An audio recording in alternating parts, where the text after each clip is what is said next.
As Okeke Otiwa. Good morning.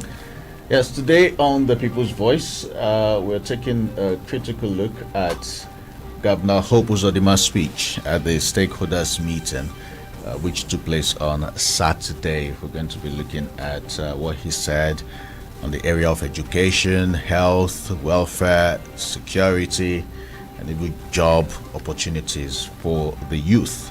Let's have our guest. Let me introduce you to our guest quickly. Barrister Kissinger Ikoku is our guest. He is a legal practitioner and public affairs analyst. He is also the Imo State legal advisor for the People's Democratic Party, PDP. Good morning. Good morning, yes, Paul and great Zandas. Good morning. Thank you for having me in your studio You're once welcome. again. So largely, this critical look would be from the perspective of the opposition. If you want to put it that of way. course. Yeah. Let's take welfare as one aspect of what he talked about. The governor. First of all, he said he has restored the confidence of civil servants in the state, and that he has sent civil servants to several trainings and retraining. He also mentioned that he has made the working environment very conducive for civil servants by re-roofing the blocks and offices that were leaking, repainting them. And he also mentioned the provision of official cars for permanent secretaries and the free buses for the rank and file. Would you say, and what's your assessment when it comes to his 1 year administration of the civil service? Of course, in terms of workers' welfare and equipping them and morale, I will say that's an area I will say the governor cannot take that, it's a smoke screen, buying, getting them a bus, staff bus, is a smoke screen of the real problem of the civil service, which has come up under his administration. For instance, you will see whenever they are going against Rochas or Korocha, whether in terms of the university or in terms of contracts or in terms of lands that were acquired, they will always say, oh, it was a laudable program started by Ihedioha. We just continued it. But of course, everybody in this state knows that Ihedioha administration did a wonderful database of workers in the local government system. They started with the biometric clock in and clock out of workers, which was going to eliminate every issue of ghost workers forever.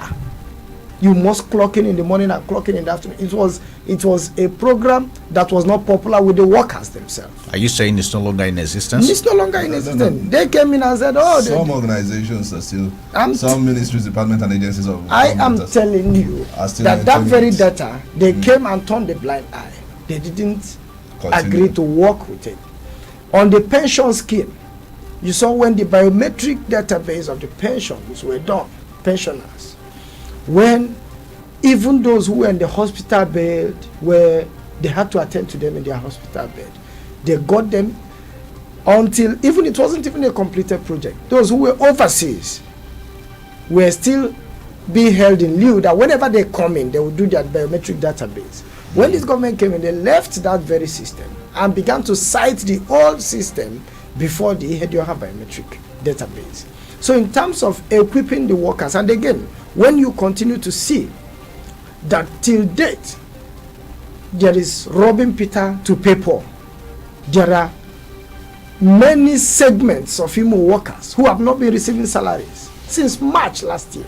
They've argued that. They've said it's not much, and the few ones that have not received have been told to go to the head of service. That's not true. They have been moved to the head of service. At the time they were moved to the Commissioner for Information, they have been asked to submit to their own establishment, one after the other. You know there are different establishments. Somebody works in the Local Government Service Commission, Civil Service Commission, Secondary Education Management Board, or House of Assembly Service Commission, or Judiciary Service Commission, All these people belong to their various commissions. They have submitted once, submitted twice, and submitted 10 times. I know a family that the husband is a pensioner and the wife is a teacher in one of the secondary schools very close to us here. Both of them have not received anything since March. They have been living begging. March 2020. March 2020. They've been begging for alms. Workers have been contributing for their colleagues. Yeah, well, okay, now let's look. So when you use it to free up money and you now buy bus, the buses, the cars for palm sex, the re-roofing of the secretariat, the repainting of the secretariat. I know there is training and trainings for workers. Would you say it's not a step in the right direction? When you technically withdraw the salaries of about 70% of the workforce and you begin to use it for the bravado, you have not circulated the wealth to the state. Those people have bargaining power. They have the barber, they have the mechanic, they have the woman they buy gari from. And once that system is suffering, everybody is suffering. You know, that's why governance is not about brick and mortar. Okay. It's a systematic thing. All right, that's on welfare. We'll come back to it. He talked about what he has done in the health sector. He said this government is currently rebranding and re-equipping 305 health centers across the entire state. He said he has provided free mobile clinics, and of course the clinics he claims are still operational, which is taking care of the old people, their health challenges in the rural areas. He talked about that currently the general hospitals are being funded so that they can start meeting with the responsibility of the day. If you take a look at the Governor Hope Uzodima's administration with regards to the health sector, would you give him a pass mark? I wouldn't say I will give him a pass mark, because what he has unleashed is a proposal we have not seen on ground. For me, what I've seen, if I may judge him, is that he has chosen to prioritize on roads rehabilitation, and other areas are suffering. So until I see, but I must say that on paper, the proposal to rehabilitate the 305 health centers is wonderful. The proposal to get our general hospitals, those are our primary health care systems that should be functioning, for Christ's sake. The poorest woman in the village should go and get maternal care in the health centers without the rigors of going to the private hospitals, of driving from there to come to antenatal in the FMC or in the general hospital Owerri. So I support that, but I want to see it in concrete terms. I want to see it being prioritized. Because there is a difference. There is a difference in saying something and prioritizing it.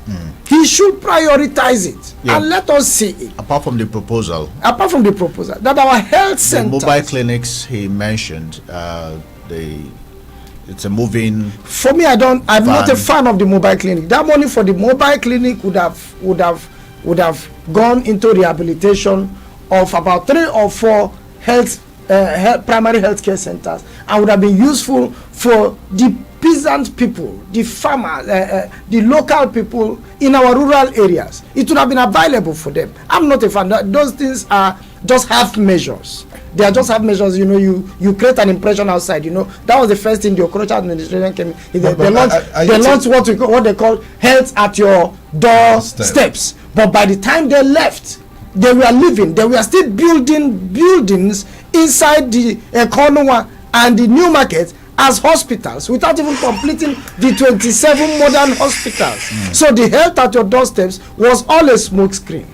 So what we want, I agree that those 305 primary health care centers should be fixed, but I have not seen anything that says it has been a priority project of this government. So it is yet to be seen. If I see, I will comment that, because that is what we need. Our general hospitals. I'm taking into cognizance the budgets or the finances of the state, because it's like we want to see so many things, but knowing that if it comes in the rating of allocation, Imo State is not up there. Zandas, so are we taking cognizance of the revenue generation and the budget? If we cut down on luxury and the bravado we make in things we call government policies and programs, we will achieve a lot.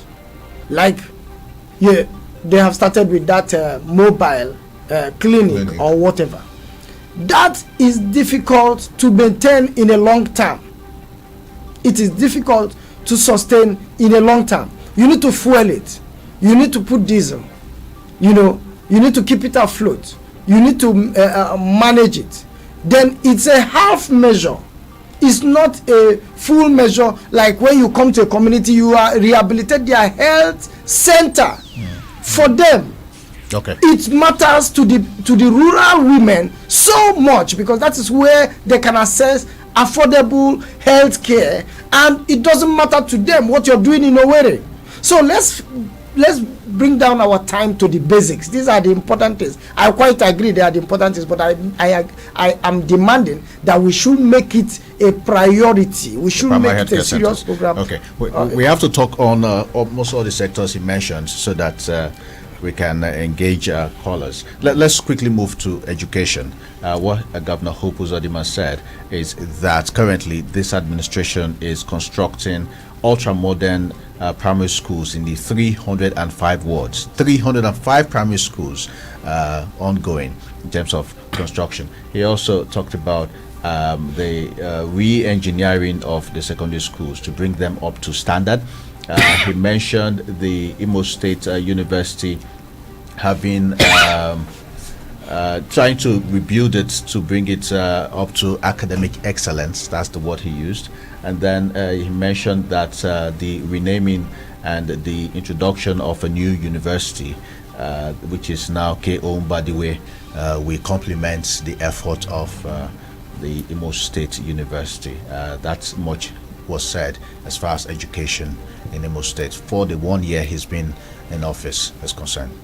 Anyway, I don't expect so much, except I see somebody who have taken the lead or who has been given the powers to lead the pack, like if the Commissioner for Information is sits up. But let me tell you, the conundrum.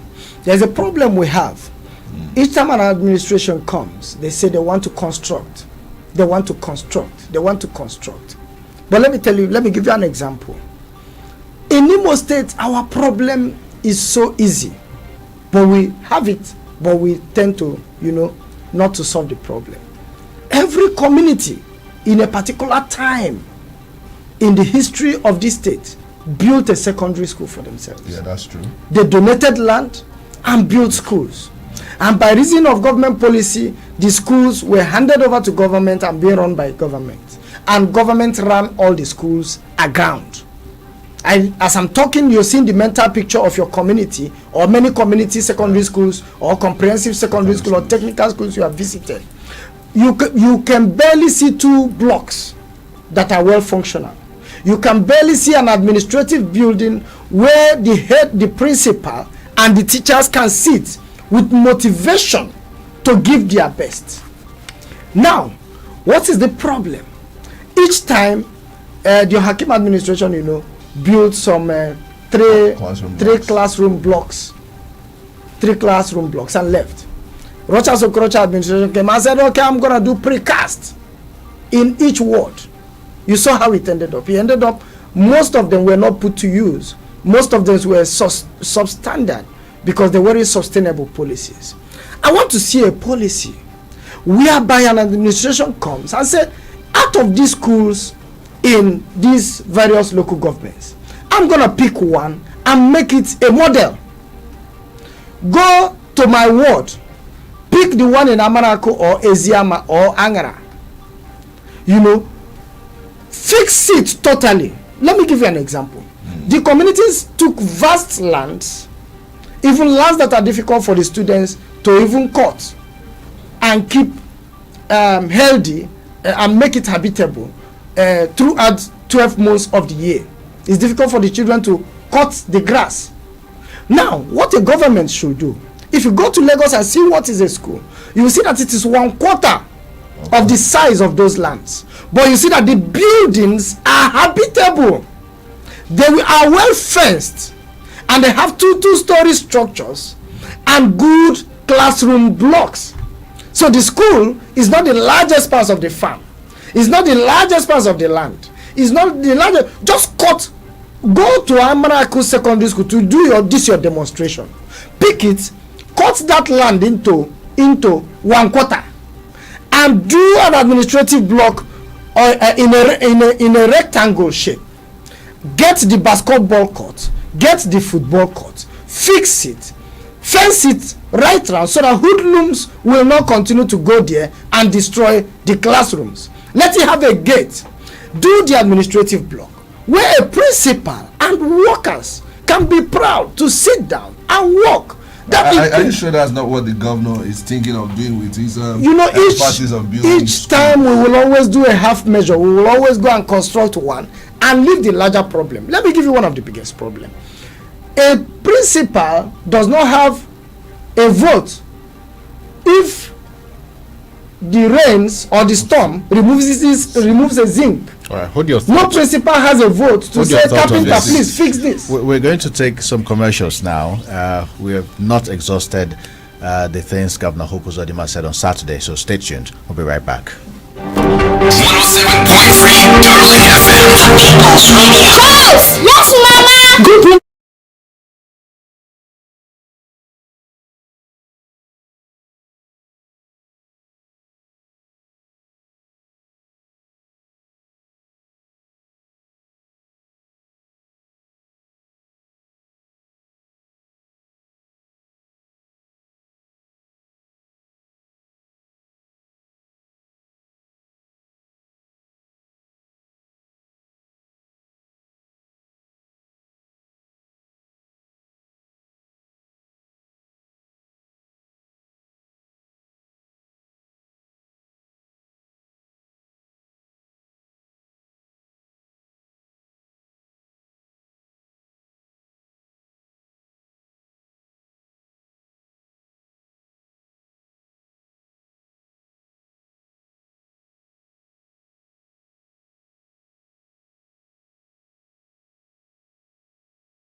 It's only 25 minutes past 9, which means we still have some time left on the People's Voice here on 107.3 Darling FM. Barrister Ikoku Kissinger is still our guest. Well, before the commercials, we're still on the performance of Governor Hope Uzodimma in the past 1 year as far as the education sector in Imo State is concerned. Let's wrap up on that and then we'll move to another sector. On the education. Yes. So I was saying, rather than have 605 sick secondary schools, is it not better we have 105 that are of standard? Would that be enough to cater for the education yearnings of Imolites? Of course, you know the stage we are. We are at the stage where the primary school has been killed. The secondary school system has been destroyed. I am telling you today, if yesterday was today, I wouldn't be an old boy of the very secondary school in my community, Angara Community Secondary School, where I schooled. The principals now beg the parents to return their children. The children now prefer to go to the school of the Catholic Church, Anglican Church, and the private schools in the community. It is even going to the level now where it is the university that is being destroyed. Families that have the wherewithal now will prefer to take their children to private schools. Name them all the commissioners. Is either name them all the ministers and whoever they are. Is either their children are overseas doing their university, or they are in the private schools, the Afe Babalola, the Ibunedio, and all that. But think about the time in this state when a governor of the state had his children in Imo State University and Futo. Will you see it today? It is no longer there. Achiku Denwa had his children in Imsu, schooled from year 1 to final year. The other was in Futo. Today is a different ball game. Even a middle class professional or career person, a lawyer or a medical doctor, will not send his child in the university. So the secondary school system. Now, is it that this issue of not taking them to public, so is it because of lack of infrastructure, or just that they want to show their level in society? The infrastructural decay in our public school system is alarming at the primary and secondary school level, and it has led to lack of motivation in the teachers, because the teachers will not kill themselves. They work in an environment that is very harsh, an environment they are exposed to snakes and scorpions. They don't have a good working condition, and then you owe them salary. Just like February just finished, a teacher is waiting for his salary and will be getting it in 20th of March in Imo State today. So when you are waiting for your salary on the 20th of March, and when you know that if you retire there is no gratuity for you, when you know that if you retire your pension will become a story, what do? Most of them will start selling egusi or granite or whatever. So you see, okay, like in my time, we did like 15 subjects at the junior level. We had physical education, we had home economics, we had music, we had fine arts, French. We had French. Those things are no longer there. I had a relation who did. They barely do 9 subjects in junior WAEC today. You don't have music teachers anymore. Go and ask. In Imo State secondary school system, you will barely see one person who is recruited as a music teacher. There is no introductory technology anymore. If you see a teacher that said he was recruited as an introductory technology, we are in a system where during the recruitment today for biology, you will see people recruiting their relatives who read history and international relations to go and teach biology. So nobody wants to read physics, economics, biology in Antanikoku College of Education, because even when they finish, somebody else will be recruited from nowhere who read sciences in the university to do physics, biology, and chemistry. It's not enough to just build the blocks of It's not enough to build the block. That's what it is. There's a lot that is. It's a lot more. It should be a holistic. I recall, was it the Ihedio's period that they said there was a dearth of mathematics teachers in Imo State? I think barely.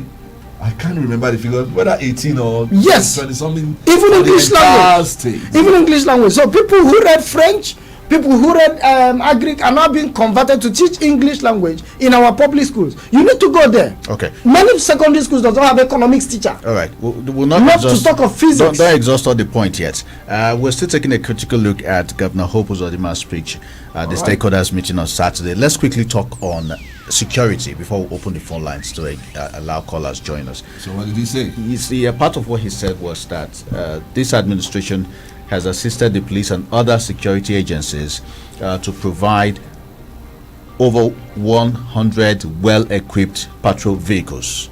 All right, and that there's also the provision of 20 special vehicles for special operations that this administration has provided as part of efforts to boost the security architecture in the state. He made mention of what's happening in Olu, and that the military is there to ensure that criminals are flushed out and not there to oppress, kill, name, and rape the citizens people. there. Yeah, I wanted to quote what he said, but couldn't find the exact words he used. However, that is the much he said about what is in place as far as the security system in Imo State is concerned.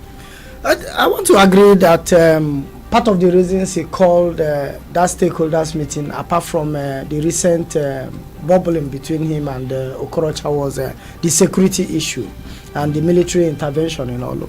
And I want to say something, because there is trust issue. There is trust issue. And a lot goes with legitimacy also. Let me give you for instance. For instance, there was a time when Ralph Wazirike's Masop gathered momentum, and his Okwe country home was going to be a no-go area. He became the most wanted person, and even to the time when the federal government picked him up from Okwe, and a lot of that was causing a lot of disharmony, social disharmony. But I must tell you that leadership is not about jumping up and jumping down. I must tell you that a lot of leaders, especially previous governors of the states, worked behind the scene to make sure that Imo State was not made a theater, a war theater, during the rise of the Wazirike Masop issue. A lot of work was put into it, and no noise was being made about it until Wazirike became someone, his message became tuned down the way it is tuned today. That even if he operates, he can now talk, and he can even come to a meeting with the government, and a lot of things can be agreed upon. So he became under control and can be answerable to the leaders, to Igbo leaders. So it comes with trust. It comes also with leadership dexterity. It's not something you use. There are rhetorics you use.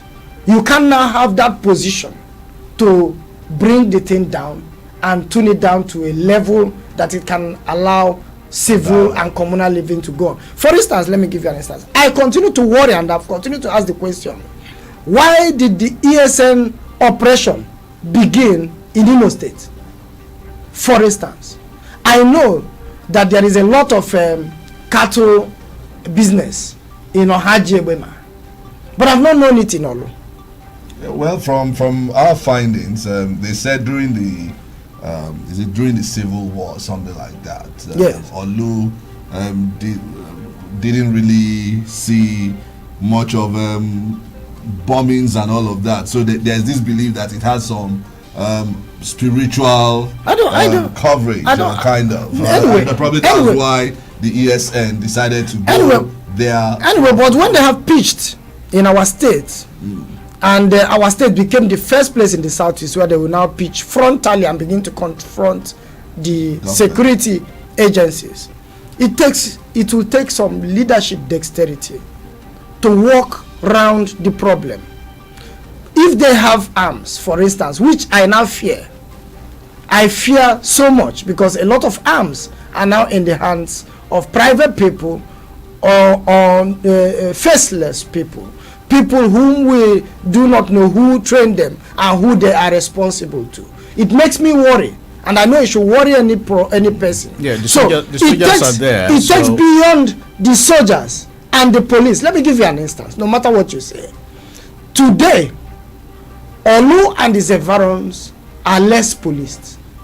The police have marked it as a less friendly environment to operate in. That is to say, the divisional police in those areas are not going to be equipped at a certain level because of the things you're seeing going on.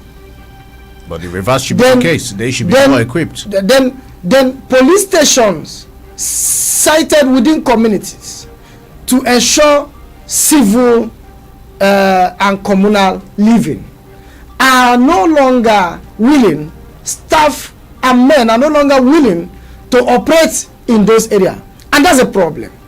So when someone now rises and oppresses somebody, someone now rises before you and rapes your wife or takes your property in those areas, and you tell the police, help me come and arrest this man, they say, where? They say, this village in Olu. They say, I'm not going unless you are going to carry a battalion of police, so that when we arrest the man, we can be sure that we can come out safely. So you see, the entire security architecture of the state is hemorrhaging. There is a serious problem, even though the army has operated and left.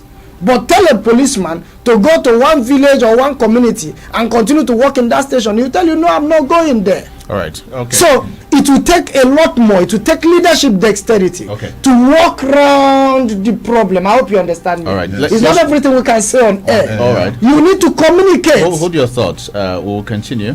We still have jobs for Imolite to talk about. We also, if time allows, we'll look at roads. But we have to take some calls now. Let's have your thoughts on some of the things that Governor Hope Uzodimma mentioned, which our guest here, Barrister Kissinger, is critically extraying. Call 0815-050-1073 to join the conversation. Good morning. Hello. Hello. Good morning. Gracious morning to you, Mr. Zandas and Paul. Good morning. Barrister Kissinger, I greet you. Good morning, my brother. Duru Daniels is my name, and Duru Daniels is a concerned citizen for good governance, calling from Oluro this morning. All right, can you move away from your radio, please? Oh, sorry. Yeah. Is it better now? Yes. Yeah, go on. Okay. Yes, talking about, quickly without wasting your time, I think I'll have to be very blunt with the truth this morning. Talking about the welfare of workers, you know, looking at the present administration, my brother, the truth and the gospel truth remains that this administration has failed woefully when it comes to that. Because there is no justification for you not to have paid some workers for complete 1 year now. I repeat, there is no justification whatsoever. So whatever he is saying or talking about that makes no meaning to a lot of people, because as we speak now, a lot of families are really, passing through untold hardship. A lot of people are dropping out of school as a result of the action and inaction of this administration when it comes to the welfare of workers and pensioners. I mean, and you cannot come out and be telling us you have removed the leaking roofs, you have done this, you have done that, you have provided vehicles for them when you cannot pay them after 1 year. Then on the issue of security, I still want to insist that because I've not heard of ESN, killing and maiming in Olo, that it is not enough that they exist there for the government to bring in the military, because we know how their activities usually end. So that when it starts happening, we will know that we brought it upon ourselves. All right, thank you, Daniel. I still insist that the military should be sent back to the barracks, and Olu should be. Thank you. Okay, let's take a few more calls before we look at other sectors begging for. Hello, good morning. Hello. Good morning. God bless you, my good people in the studio. Good morning. Good morning. Zandas, Okeke, Kiba, Good morning. I greet you. Good morning. My own Paul, the magician, I greet all of you. You're welcome. Go on. Our guest, Morning, sir. Oh, man, you're welcome, sir. Good morning, Chief Awolo. Yeah, my man. I love you. Olobo. Dynamic voice. If Awolo won't quoted. Call a spread, revolution is worldwide. I fire now. Let me say here.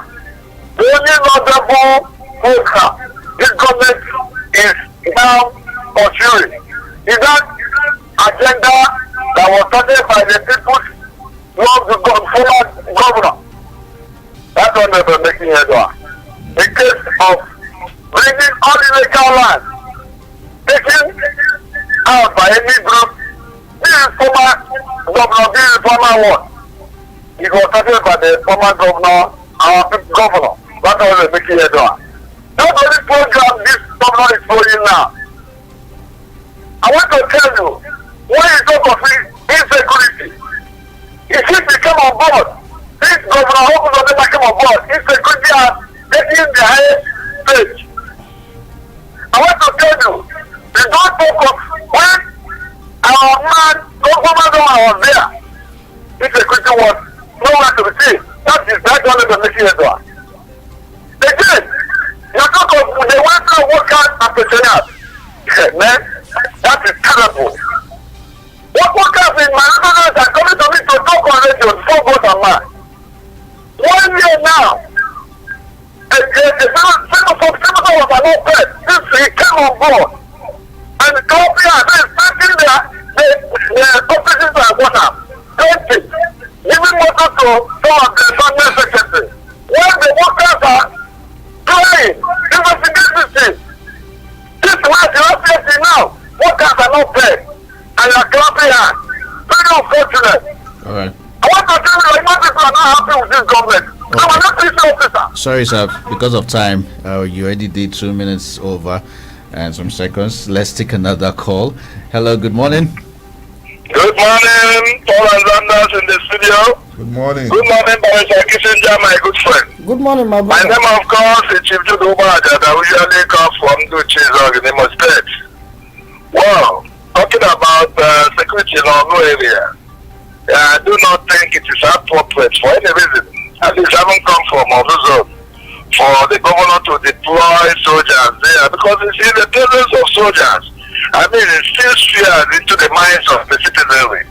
And you know, the soldiers, when they are asked to do work, they will go ahead and do more than 20, and which at the end of the day will not be to the interest of the citizens. So the governor should have actually used our policemen to enforce whatever security or breach that he has noticed in that area. So I want in the future for our governor to return back his footsteps over this. Then again, talking about the struggle or maybe the activities of the governor against the former governor Richard Sokolocha, you see, it's like that's what people like us have been saying. You see, when you are concentrating on doing one thing, the others will suffer. It's like this fight against the government, Okeke because no part of war has even said that he even do anything or even use his money to buy the property of the state government. So it appears that there has been so much concentration on this that people like us or people from some quarters are beginning to question whether there is more than the eye can see towards this. Because if you just doing something the way it's supposed to be, I think the emphasis by the government on this is becoming too much. And that explains why so many things are suffering, like payment of worker salary, payment of pensioners, and other activities in the state. So I want to advise the government to straight back its footsteps, do the normal thing, and allow peace to reign. Okay, allow peace reign. That's the advice from Chief George Ogbaja. Meanwhile, we're streaming live on Facebook, all right, so you can actually see what we look like. Drop your comments as well. On Facebook, Azuike Chibueze says he just wanted to see what Paul's face looks like. So that's the reason why he logged on. So go ahead. Our Facebook page is Darling FM Owerri. Just search for us.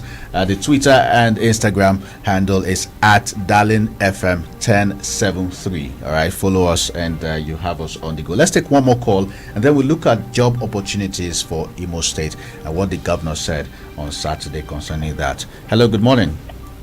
Hello, good morning. Good morning. Welcome. Good morning. Everybody say Bolachi. Good morning, my brother. Bolachi. Good morning. My name is Dabrechi. I'm from Yaba. Okay. Let's have to make simple suggestion. Okay. I think it's about time we make laws that will compel public office holders to at least have their children in public schools. Then another one is about security. These public office holders will also reduce their security personnel that's attached to them. Because it's not only they know that they have due security, they need to make policies to ensure the security of the state. But when you give them battalions walking up and down, they will not care. When their children go abroad to study, they will not care. So until we ask them, before you come for a public position, please, your children must have to step down from wherever they are to the community schools or the community universities. I think this is a way to help. If not, keep on shouting this thing from years to years, nothing will happen.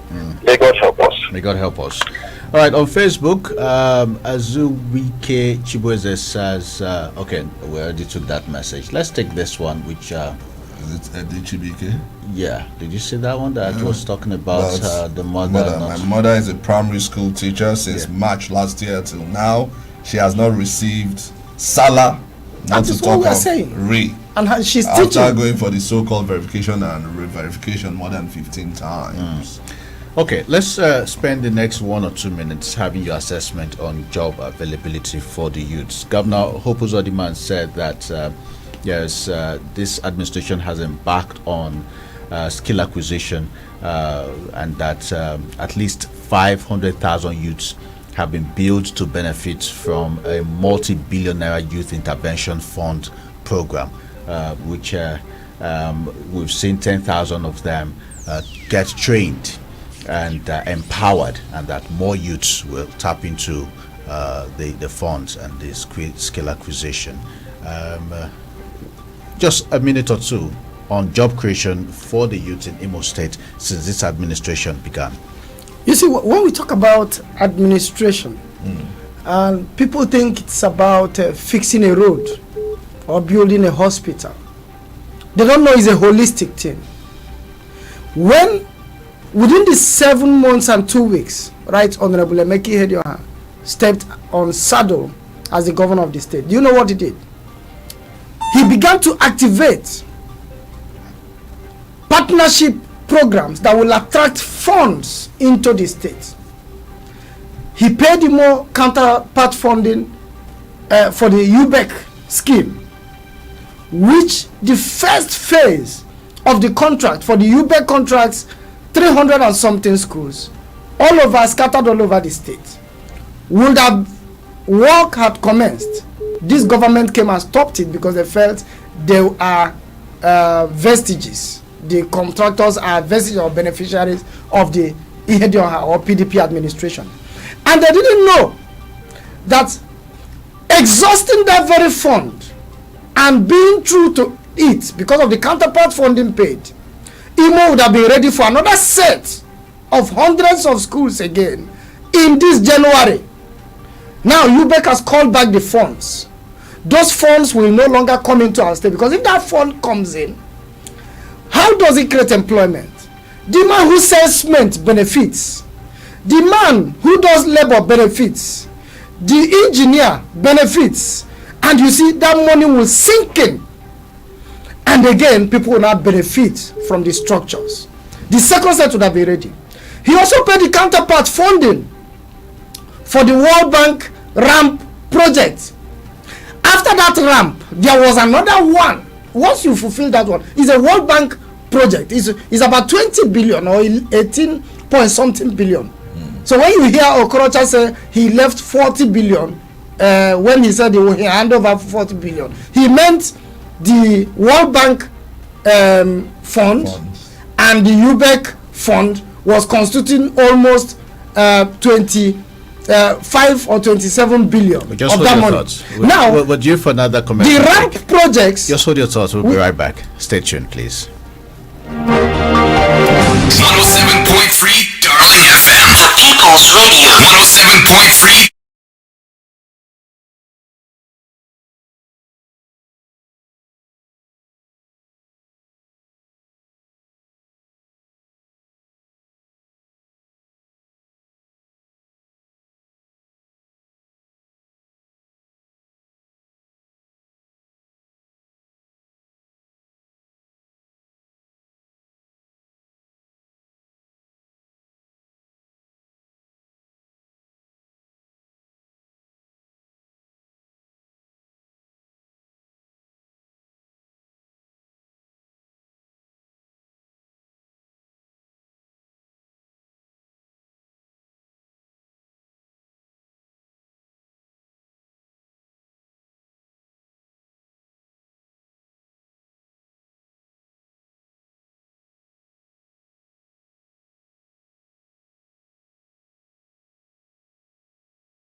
All right, the conversation on Facebook is going quite interesting. Yeah, we have this one from Umajuku Light says, "Good morning, Paul Zandas," and I guess the governor should do away with the education. Should know that education is very vital and important in the society. He should please take it very serious. He should also be aware that more jobs reduces crime. This from Light in Birichi. Lawrence, Lawrence Kell says, "Good morning, Darling FM. Barrister Kissinger, ESN should please stop killing police officers. It makes our matter worse. Let's be focused on our Biafra agenda." While Godwin Kizito Ezeji says, Governor Hope is a failure and the only agenda he has is roachers. And he says Barrister Kissinger should stop glorifying Ihedioha. The counterpart fund he has been talking about was paid by roachers before he left office.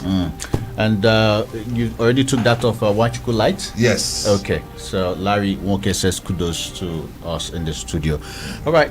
We will take 2 calls and then get the concluding statement of our guests. We won't be able to talk on the roads.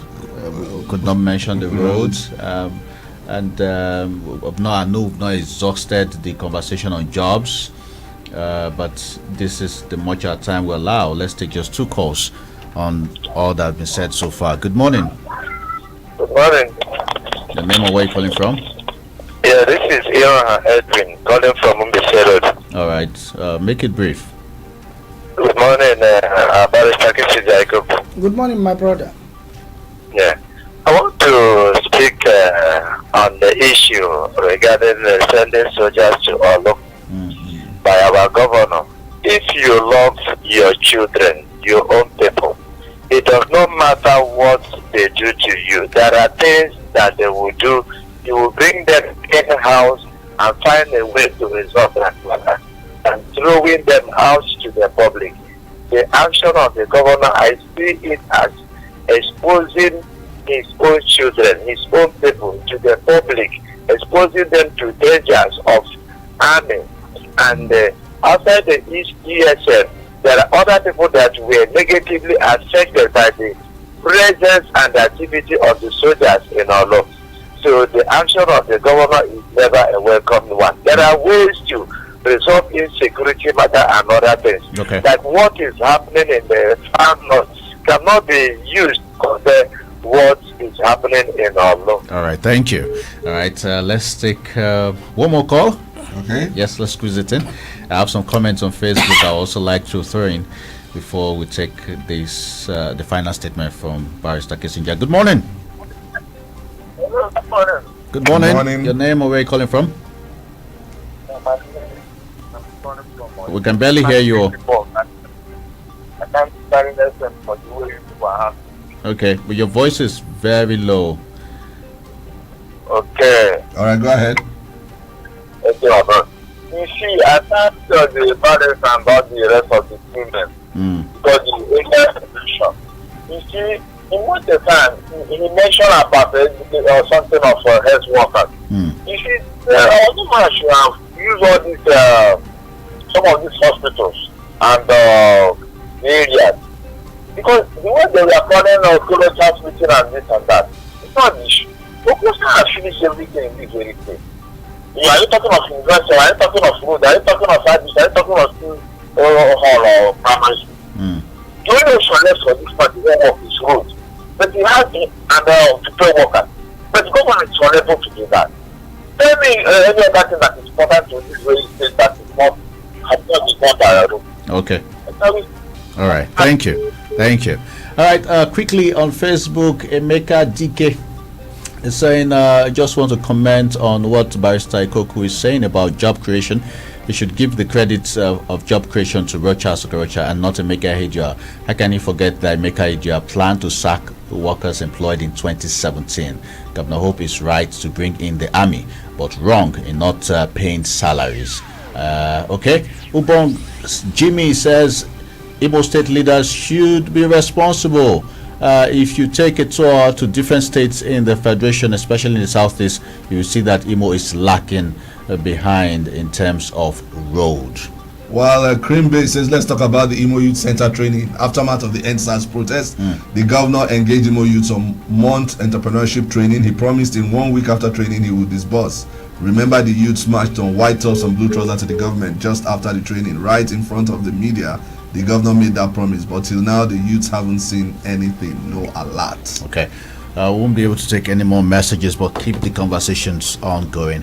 You have 30 seconds to actually sum up your thoughts as we conclude on today's edition of the People's Voice. Okay, I just want to say governance is not about brick and mortar.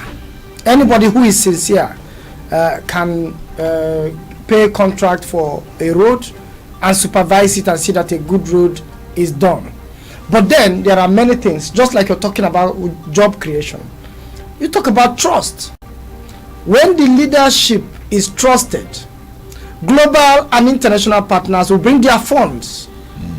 And so it's not about working with the meager allocation the state has. You have to attract investors.